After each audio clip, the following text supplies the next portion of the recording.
그 다음은 무균술에 대해서 보겠습니다. 이 무균술은 어떠한 한 영역에서 다른 쪽으로 미생물을 전파시키는 가능성을 감소시키기 위해 적용을 하고, 보통 내과적 무균술과 외과적 무균술 이렇게 분류를 해서 적용을 했습니다. 먼저 내과적 무균술을 보면 감염 사슬을 차단을 하는 이 방법을 통해서 병원 최소화 그리고 전파를 줄일 수 있는 방법을 내과적 무균술이라고 이야기를 하고, 감염성 질병을 가지고 있는 환자뿐만 아니라 모든 대상자에게 적용을 해야 되는 게 이 내과적 무균술입니다. 이 내과적 무균술은 손위생과 그리고 환자에게 일회용 기구를 사용하는 것과 같이 이 대상자를 접촉할 때 혹은 혈액이나 체액을 접촉할 때, 그때 우리가 장갑이나 가운이나 마스크나 모자 이러한 것들 착용하는 것을 내과적 무균술이라고 보시면 되고, 또 환자뿐만 아니라 의료인은 자신을 보호하기 위해서 개인위생을 실천을 하고, 그리고 감염원을 옮기지 않기 위해서 이 환자를 만지고 나서 다른 환자를 만질 때 이 환자에 있던 그 감염원을 다른 환자에게 옮기지 않도록 할 때도 내과적 무균술을 시행을 하도록 합니다. 외과적 무균술은 아포를 포함한 어떤 미생물도 없는 멸균 상태를 유지하는 방법을 외과적 무균술이라고 합니다. 보통 미생물로 보호하기 위해서 수술실이나 분만실 또는 투석실, 내시경실 이럴 때 이용을 하게 되는데, 또는 정맥주사나 돈요관 삽입, 상처 드레싱 이런 거와 같이 침습적인 처치에도 외과적 무균술을 적용을 하게 됩니다. 이 외과적 무균술이 깨지게 되면 감염이나 오염으로 연결될 수 있기 때문에 감염 위험성이 더욱더 증가하게 되고, 우리가 평소에 하는 내과적 무균술보다는 더욱더 엄격하고 세심한 주의가 필요한 것이 이 외과적 무균술입니다. 이 외과적 무균술을 적용하기 전에 간호사는 이 외과적 무균술이 어떤 건지 정확하게 알고 있어야 되고, 또 무균 절차를 정확하게 철저하게 따르도록 해야 됩니다. 무균적 처치를 할 때에는 대상자의 이해력을 파악을 해서 멸균 영역을 유지할 수 있는지 확인을 해야 됩니다. 예를 들어서 외과적 무균술을 지켜야 되는데, 돈요관을 삽입할 때 대상자에게 움직이지 마세요, 손을 올리지 마세요. 보통 대상자들이 아프면 손을 올려서 아픈 부위를 손으로 잡기 때문에 의식이 있는 대상자들은 이 돈요를 할 때나 어떠한 그 외과적 처치를 할 때 아프면 손을 잘 올립니다. 그래서 이 대상자들이 이해를 할 수 있는지, 그리고 멸균 영역을 유지할 수 있는지 이런 것들을 파악하는 것도 중요합니다. 그 다음은 외과적 손 씻기를 통해서 손이나 손톱 그리고 점박에 있는 일시균을 제거하고 상재균의 수를 최소화하는 것이 중요합니다. 그 다음에는 멸균 장갑과 멸균 가운을 착용해서 간호사의 손이나 팔이나 의복에 있는 미생물로부터 대상자가 오염되지 않도록 보호를 하고, 멸균 상태를 유지하면서 멸균 영역 안에서 멸균 물품을 자유롭게 취급할 수 있어야 됩니다. 그 다음 비접촉 무균술을 볼게요. 여기에는 표준 무균술, 외과적 무균술 이렇게 또 나눌 수가 있는데, 표준 무균술은 무균 부위가 적거나 거의 없을 때, 그리고 비교적 간단하고 20분 미만의 시술을 할 때, 쉽게 말하면 단순 창상 드레싱이나 정맥 주사를 삽입할 때나 정맥 투약을 할 때, 이때 표준 무균술을 지키도록 합니다. 그 다음에는 외과적 무균술, 무균 부위가 크고 광범위하고 복잡한 시술, 20분 이상의 시술, 복합 상처 드레싱이나 수술이나 20분 이상 아니더라도 무균 부위가 큰 요로 카테터 삽입, 또 말초 중심 정맥관 삽입, 중심 정맥관 삽입 이러한 것들을 할 때 외과적 무균수를 지켜야 합니다. 주요 구성 요소로는 주요 부분과 주요 부위를 확인을 하고 또 손위생하고 장갑 착용하고 무균 영역을 지키는 것에 있습니다. 주요 부분은 반드시 멸균이 유지해야 되는 부분, 예를 들면 주사기 허브, 이러한 것들을 이야기하고 주요 부분이나 주위 부위끼리만 접촉을 해야 됩니다. 아까 외과적 무균수를 할 때 멸균된 물품끼리만 닿아야 된다고 한 것처럼 주요 부분이나 주요 부위끼리만 접촉을 해야 되고 또 이 주요 부위는 상처나 정맥주사 삽입 부위와 같이 환자 영역 이런 것을 의미하는데 이 부분은 미생물로부터 보호가 되어야 됩니다. 그 다음 손위생은 일반적인 손위생은 표준 무균술에서 시행을 하고 외과적 무균술에서는 외과적 손씻기를 시행을 하도록 합니다. 장갑은 물품의 주요 부위를 접촉해야 되는 경우에는 멸균 장갑을 사용하고 그렇지 않은 경우에는 청결 장갑 이러한 것들을 사용을 합니다. 반드시 장갑은 일회용 장갑을 사용을 하도록 합니다.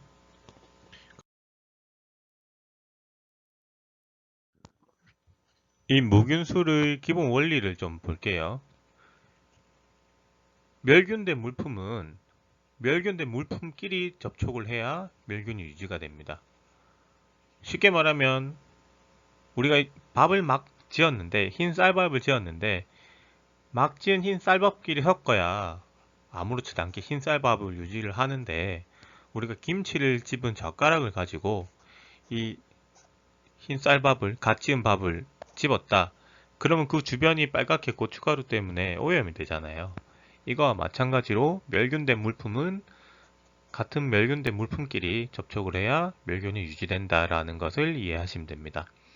근데 이 멸균된 물품이 오염된 물품과 접촉되었을 때 그때는 오염을 간주하는데 이게 멸균된 건지 오염된 건지 의심스럽다.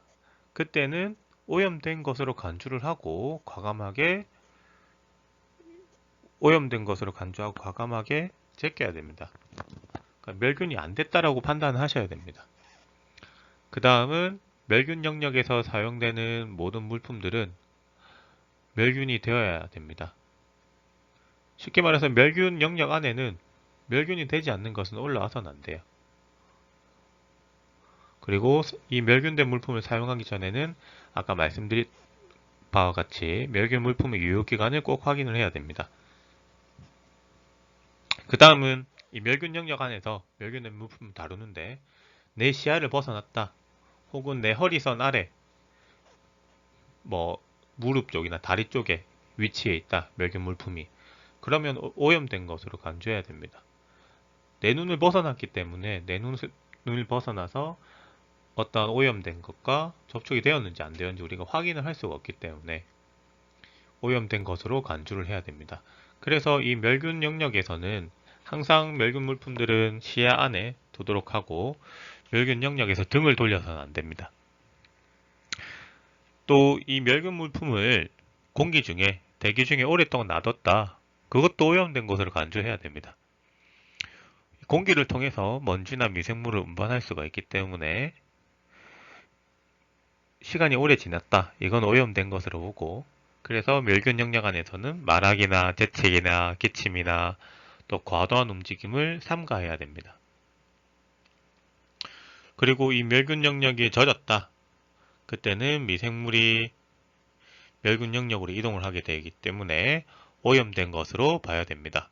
그래서 우리가 수술장에서는 방수포를 깝니다. 방수포를 깔아주고 멸균 물품 아래 방수포를 깔고 또 멸균 물품이 젖었다. 그럴 때는 즉시 폐기하도록 합니다.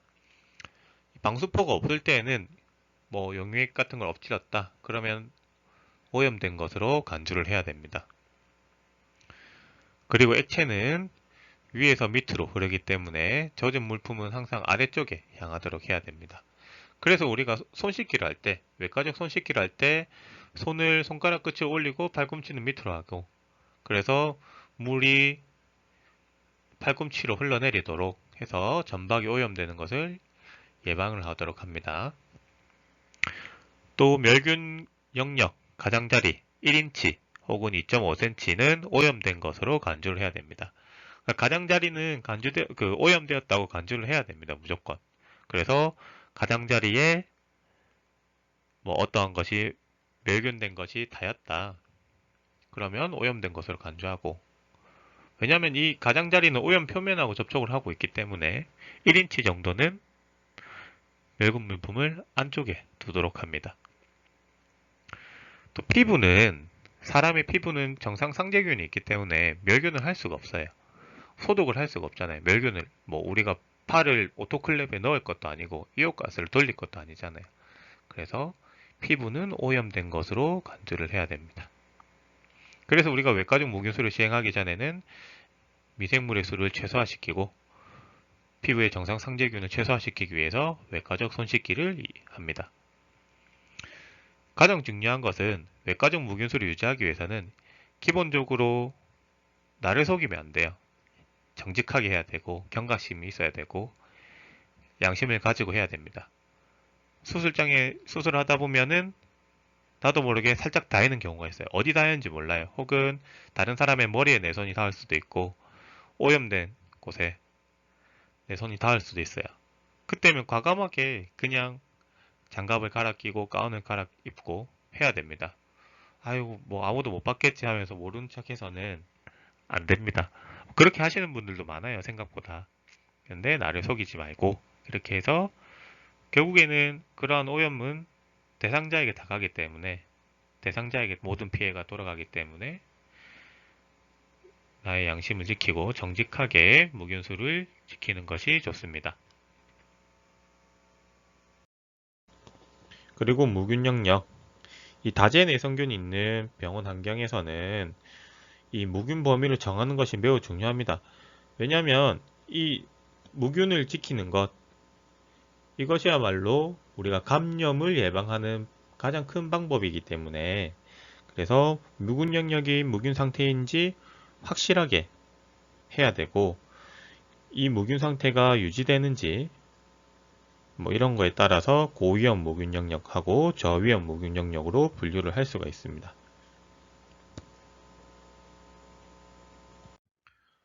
그래서 이 고위험 무균 영역은 확실하게 무균 상태를 유지해야 되는 영역을 이야기를 합니다.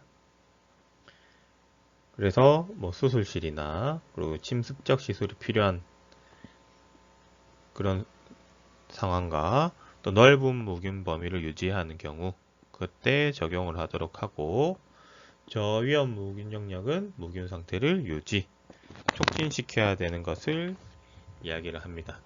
그래서 일회용 청결 장갑을 사용하도록 해라 라고 이야기를 합니다. 그 다음 환경관리는 이 무균 시술하기 전에 주변에 뭐 침상을 만들거나 변기를 사용하는 환자가 있는 것 같이 뭐 이러한 환자들이 주변에 있으면 환경 위험 요소가 되기 때문에 이러한 환경 관리를 하고 무균 시술을 해야 된다. 쉽게 말해서 내가 유치도뇨관을 삽입을 하는데 유치도뇨관을 삽입하는 주변에 환자가 사용했던 물컵이나 혹은 사용 중인 물컵이나 물이 들어 있다거나 혹은 환자가 쓰고 남은 코를 풀고 남은 휴지 이러한 것들이 주변에 있는지 없는지 이러한 것을 확인하고 정리를 하고 시행을 해라라는 이야기입니다. 그리고 마지막으로 이 무균수를 진행을 할 때는 효율적이고 논리적이고 그 다음 가장 중요한 안전하게 순서에 맞춰서 시행을 하도록 합니다.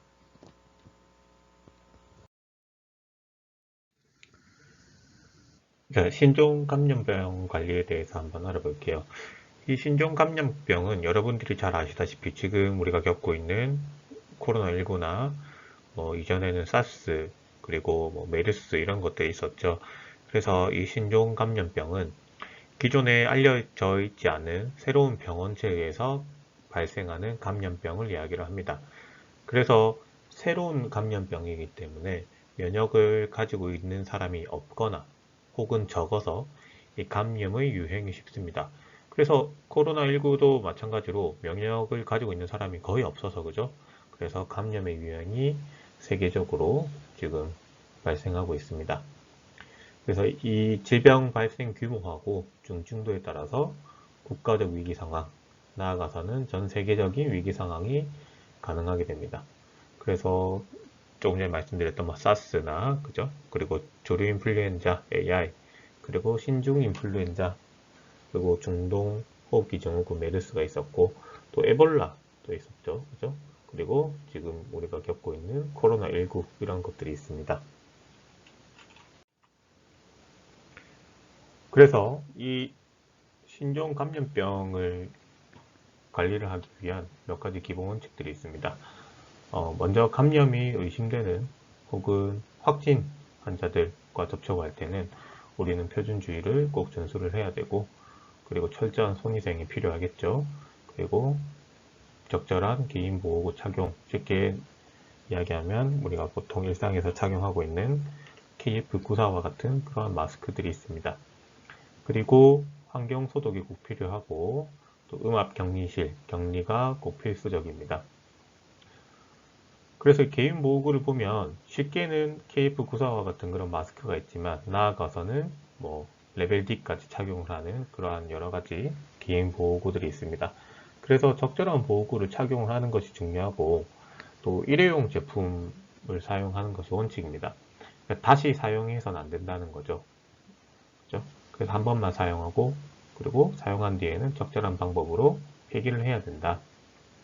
그리고 노출의 유형이 어떤지, 우리가 얼만큼 노출이 되는지, 그러한 노출의 유형을 고려해서 선택을 해야 됩니다.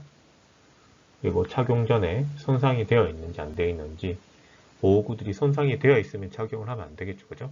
그래서 그러한 것들을 잘 확인하고 착용을 해야 되고, 착용할 때는 그냥 순서 없이 마구잡이로 잡히는 대로 착용을 하는 것이 아니라 착용하는 방법을 꼭 준수를 하셔야 됩니다.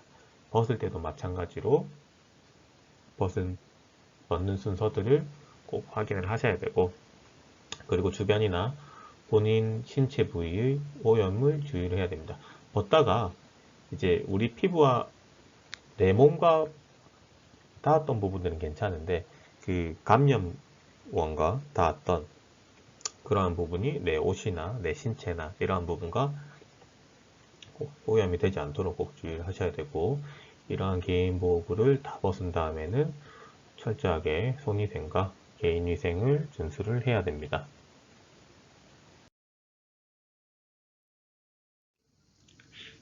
그래서 이 표 10.14를 보시면 개인 보호구별 특성과 용도가 있습니다.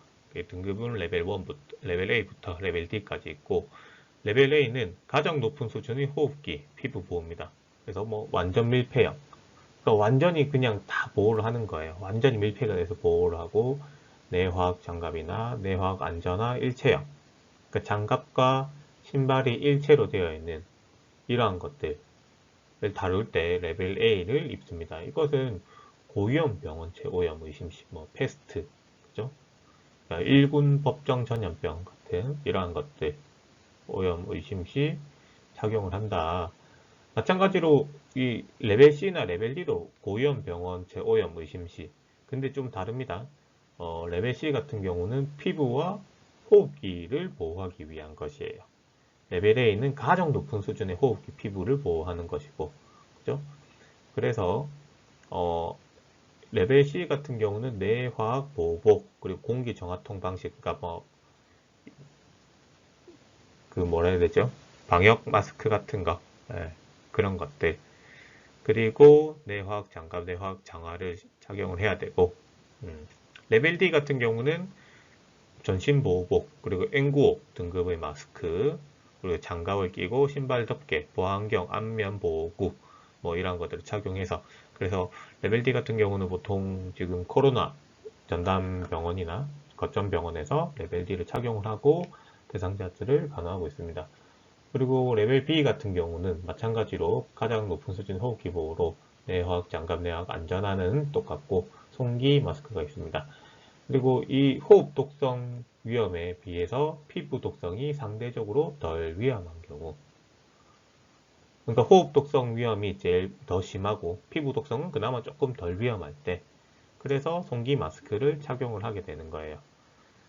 그래서 이 레벨 A부터 레벨 D까지 착용을 하게 됩니다. 너무 심한 감염이 만연한 곳에 갔다 그럼 레벨 D로 안 될 수도 있습니다. 피부와 호흡기를 다 보호를 해야 될 필요성이 생기면 상황에 따라서 레벨 C나 레벨 B나 레벨 A 그 의료기관이나 병원의 지침이 있을 겁니다. 거기에 맞춰서 이러한 것들을 적용을 할 수가 있습니다.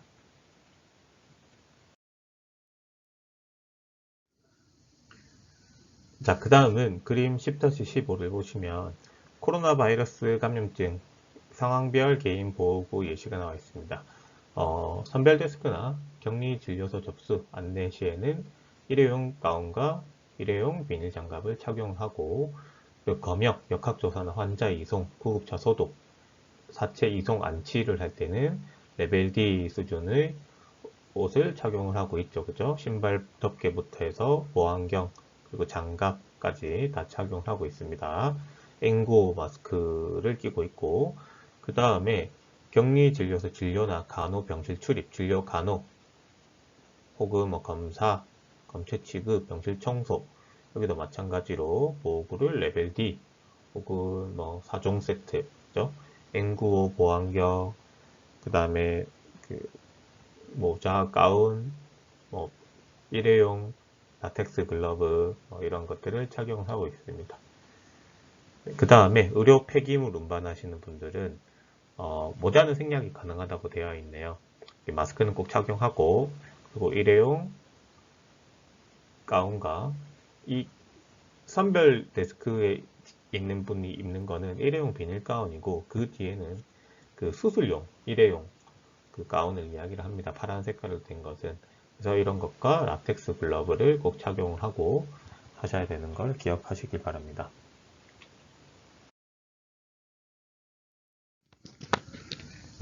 마지막으로 환경관리에 대해서 볼게요. 이 환경관리를 할 때는 방수용 장갑과 마스크, 그리고 앞치마 이러한 것들과 같이 개인 보호구를 잘 착용하고 환경 청소를 해야 됩니다. 그리고 소독을 할 때와 그리고 소독이 끝난 뒤에는 외부 공기가 실내로 순환될 수 있도록 1시간 이상 충분히 환기를 해야 됩니다. 이 환기를 하는 이유는 소독할 때 사용하는 차이아 염소산 나트륨, 쉽게 말하면 여러분들이 집에서 사용하는 가정용 락스가 이 차염소산 나트륨에 해당됩니다. 그래서 이 락스로 사용을 해서 여러분들 청소를 해보셨는지 모르겠지만 락스를 사용해서 예를 들어서 화장실 청소를 할 때 락스를 사용해서 청소를 하다 보면은 이 화학 약품 냄새가 올라오면서 오랜 시간이 지나니까 메스껍거나 어지럽거나 이러한 증상이 나타날 수가 있어요. 그래서 청소를 할 때, 소독을 할 때, 그리고 소독이 끝난 뒤에는 꼭 1시간 이상 충분한 환기를 해야 됩니다. 그리고 이 소독제에 따라서 희석액과 그리고 희석 즉시 사용할 수 있는 그러한 것들이 있습니다. 락스도 마찬가지로 희석 즉시 사용할 수가 있고, 그런데 이 희석을 한 다음에 놔뒀다가 사용을 하는 것이 아니라 필요한 만큼 희석을 하고 그리고 사용한 다음에는 남은 것은 바로 폐기를 해야 됩니다. 특히나 조금 전에 말씀드렸다시피 락스 같은 거는 계속 희석을 해 놓으면 굉장히 보관을 해 놓으면 굉장히 화학 약품 이런 냄새가 난다거나 해서 좀 도움이 안 되기 때문에 충분히 사용을 다 했다면 버려야 된다. 이렇게 알고 계시고, 그리고 이 차염소산 나트륨 이것은 유효농도 1000 이상, 1000ppm 이상, 그리고 환자 혈액이나 체액이 오염된 곳은 5000ppm 이렇게 농도를 조절해서 사용을 해야 됩니다. 그래서 사용을 할 때는 소독제를 천에 적셔서 벽면이나 그리고 자주 사용한 부위를 먼저 닦고 그리고 어느 정도 시간이 지난 뒤에는 깨끗한 물로 적신 천으로 표면을 닦도록 합니다. 그래서 또 분사를 해서 분무기처럼 스프레이식으로 사용하는 그런 것은 흡입 위험도 있고요. 그리고 소독제와 표면의 접촉 범위가 불분명하기 때문에 묻는 데도 있고 안 묻는 데도 있고 그렇기 때문에 소독 효과가 미흡해서 표면 소독에는 적용을 하지 않습니다.